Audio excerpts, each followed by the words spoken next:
Congress party. తిరుపతిలో ఏం జరుగుతోంది? గడిచిన కొన్ని రోజులుగా తిరుమల తిరుపతి దేవస్థానాన్ని కేంద్రంగా చేసుకొని వైఎస్ఆర్ కాంగ్రెస్ పార్టీ నాయకులు పలు ఆరోపణలకి ప్రత్యారోపణలకి దిగుతున్నారు. కొండ మీద ఏం జరిగినా ప్రతి విషయాన్ని పెద్దదిగా చేస్తున్నారన్న ఆలోచన అందరికీ కలుగుతోంది.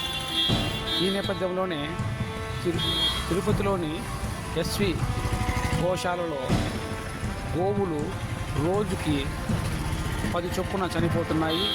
3 నెలల కాలంలో 100కు పైగా చనిపోయాయని వైఎస్ఆర్ పార్టీ జిల్లా నాయకుడు భూమన కరుణాకర్ రెడ్డి ఆరోపణలు చేశారు.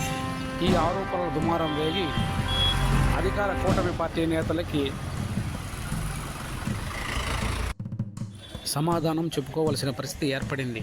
అయితే పశువులు గడిచిన 3 నెలల కాలంలోనే చనిపోయాయా, అంతకు ముందెన్నడు అంటే వైఎస్ఆర్ పార్టీ పాలనలో 5 ఏళ్ల పాలనలో ఏ ఒక్కటి చనిపోలేదా అంటే దానికి సరైన సమాధానం వైఎస్ఆర్ పార్టీ వాళ్ళ దగ్గర లేదు. ఎందుకంటే ఇందులో వయసు వీగిన పశువులు ఉన్నాయి, అనారోగ్యం పాలవుతున్న పశువులు ఉన్నాయి.